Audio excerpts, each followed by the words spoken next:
Bismillahirrahmanirrahim. Assalamualaikum warahmatullahi wabarakatuh. Innal hamdalillah nahmadu wa nastaghfiru wa na'udzu billahi min syururi anfusina may yahdihillahu fala mudilla lahu wa may yudlilhu fala hadiyalah. Allahumma shalli ala sayyidina Muhammadin bi adadin man shalla alaihi wa shalli ala sayyidina Muhammadin bi adadin man lam yusalla alaihi wa shalli ala sayyidina Muhammadin kama tuhibbu an yusalla alaihi wa shalli ala sayyidina Muhammadin kama amartani an shalla alaihi.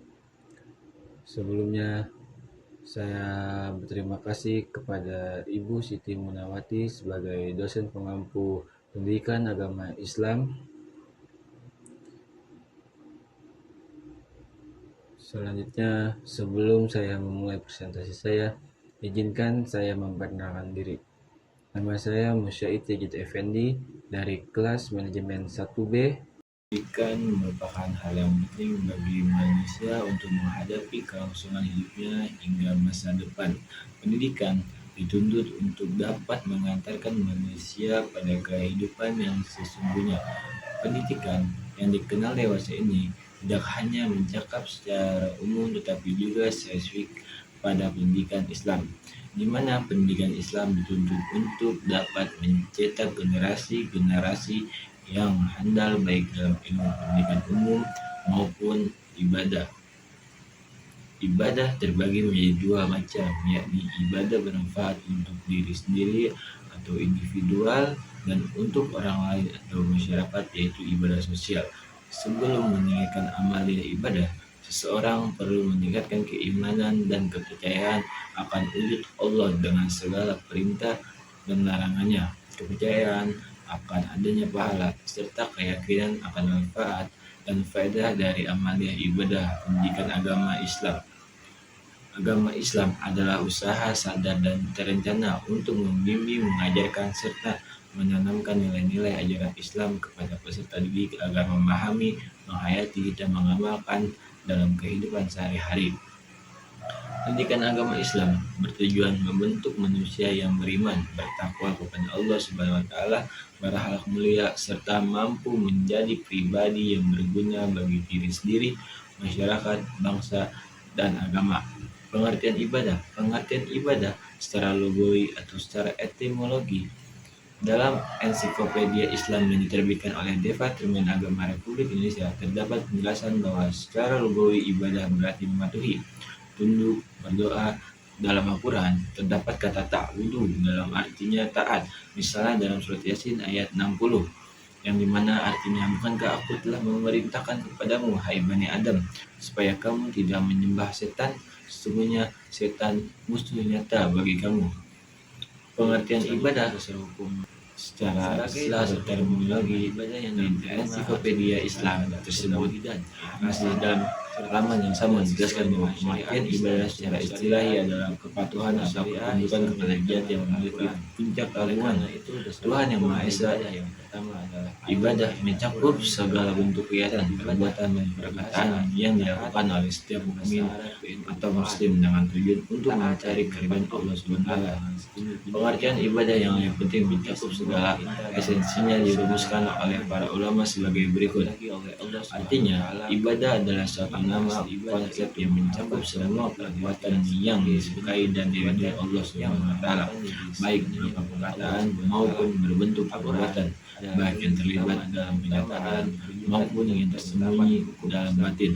Al-Quran adalah pokok agama dasar, akidah, sumber syariat, dan petunjuk bagi orang-orang yang bertakwa. Oleh karena itu, dasar hukum pelaksanaan ibadah yang utama tentu saja Al-Quran. Dalam surat Al-Fatihah ayat 5, Allah Subhanahu wa taala berfirman, "Iyyaka na'budu wa iyyaka nasta'in." Artinya, hanya Engkaulah yang kami sembah dan hanya kepada Engkaulah kami meminta tujuan. Allah Subhanahu wa taala menciptakan manusia sesungguhnya dengan tujuan tertentu. Dia telah menjelaskan tujuan penciptaan manusia, yaitu untuk menyembah atau beribadah kepadanya. Tujuan tersebut dijelaskan oleh Allah Subhanahu melalui firman yang dalam Quran surat Az-Zariyat ayat 56. A'udzubillahi minasyaitonir rajim. Bismillahirrahmanirrahim. Wa ma khalaqtul jinni wal insa illa liya'budun. Artinya, tidaklah aku menciptakan jin dan manusia kecuali untuk beribadah kepadaku. Ibadah terbagi menjadi dua, ibadah umum dan ibadah khusus.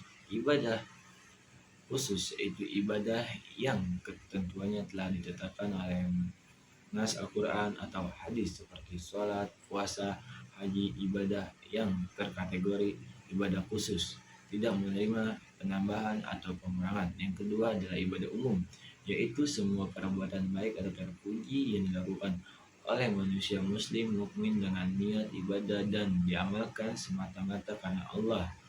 Di dalam Islam, ibadah sosial lebih dikenal dengan istilah muamalah atau hubungan antara seorang muslim dengan lingkungan sekitarnya. Seorang muslim yang baik dalam melakukan hubungan muamalah juga tetap mengacu kepada ketentuan syariat agamanya. Perbedaan hanyalah kepada objek ia melakukan ibadah. Ibadah sosial menyangkut hubungan antara manusia dengan manusia dalam rangka mencari keridhaan dari Allah Subhanahu wa taala. Melalui interaksi hubungan antara sesama manusia tersebut, seseorang hamba berharap bisa mendapatkan pahala dari amal ibadah sosial yang telah dilakukannya. Ada beberapa jenis ibadah sosial yang bisa secara mudah dilakukan oleh seseorang muslim. Beberapa di antaranya adalah sedekah. Sedekah merupakan salah satu jenis ibadah sosial yang menyangkut antara hubungan seseorang manusia dengan manusia. Ibadah yang dilakukan memberikan nilai kemanfaatan bagi orang-orang yang mendapatkan sedekah, sedangkan pelaku sedekah tersebut berharap mencari pahala dari Allah Subhanahu wa taala. Dari nilai ibadah sudah dilakukannya. Ibadah sosial ini bisa mencakup sumbangan orang per orang terhadap pihak yang tidak mampu, sumbangan bencana sosial, dan lainnya sebagainya. Dan yang dilakukan secara ikhlas tanpa pamrih maka akan dinilai sebagai ibadah, sedangkan yang mendapatkan pahala di sisi Allah Subhanahu wa taala zakat. Zakat juga menjadi salah satu bentuk ibadah sosial. Zakat hampir sama dengan sedekah, bedanya hanya pada hukum pelaksanaan serta ukuran-ukuran yang ditetapkan. Berdasarkan jenis bedanya, yang dijadikan hukum wajib, sedangkan sedekah hukumnya sunnah. Jika kita menaikkan ibadah zakat, maka harus dijelaskan dikeluarkan oleh siapa dan berapa jumlahnya. Berbeda dengan sedekah. Sedekah yang sembunyi-sembunyi lebih baik dibanding dengan sedekah yang dipublikasikan. Terlebih nama si pemberi sedekah dengan jelas dan diketahui banyak. Zakat merupakan salah satu bentuk ibadah sosial yang mampu mengataskan kemiskinan umat. Zakat terbagi dua, yaitu zakat mal atau zakat diri sendiri, peningkatan harga, zakat perhiasan, zakat profesi sebanyak 2,5% setelah nisabnya 1 tahun. Yang kedua adalah zakat fitrah sesuai dengan yang akan dimakan oleh si pemberi zakat. Beras 3,5 liter atau 2,5 kg atau bisa dengan 9 bahan pokok atau bisa juga diuangkan. Tahun adalah sikap dan praktik membantu sesama sesuai masyarakat akan nyaman dan sejahtera. Jika dalam kehidupan masyarakat tertanam sikap ta'awun atau tolong-menolong dan saling membantu satu sama lain, sebagai makhluk sosial, manusia saling membutuhkan dalam memenuhi kebutuhan hidup sehari-hari. Kebutuhan itu baik yang sifatnya material maupun non-material. Saling tolong-menolong hanya boleh dilakukan dalam kebaikan. Allah Subhanahu wa taala melarang tolong-menolong dalam berbuat kejahatan. Menolong bisa dibiasakan mulai dari hal-hal yang kecil di sekolah. Ketika teman memerlukan bantuan harus kita tolong. Ketika teman kita memerlukan bantuan harus kita tolong. Ketika teman kita memerlukan alat tulis maka kita harus meminjamkannya. Ketika ada teman yang kurang memahami pelajaran kita harus membantu dalam belajar. Jika ada teman yang sakit dan membutuhkan bantuan dana pengobatan, kita mengumpulkan uang bersama. Ketika ada orang yang tersesat dan menanyakan alamat atau jalan, maka kita harus membantu menunjukkan jalan. Banyak manfaat atau nilai-nilai positif yang dapat diambil dari terciptanya hubungan saling tolong-menolong. Antara lain adalah memperkuat tali atau hubungan silaturahmi. Yang kedua, di antara masyarakat akan tercipta simbiosis mutualisme. Yang ketiga, kebutuhan atau keperluan hidup akan dapat terpenuhi.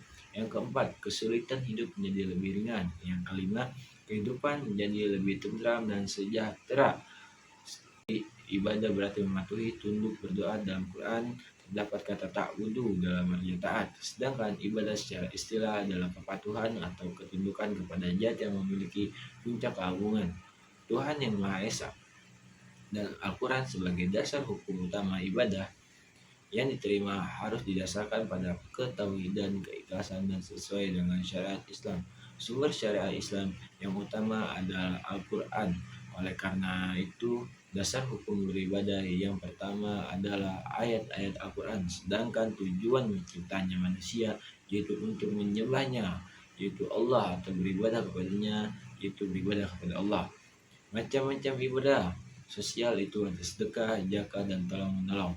Cukup sekian presentasi dari saya. Kurang lebih mohon maaf. Wassalamualaikum warahmatullahi wabarakatuh.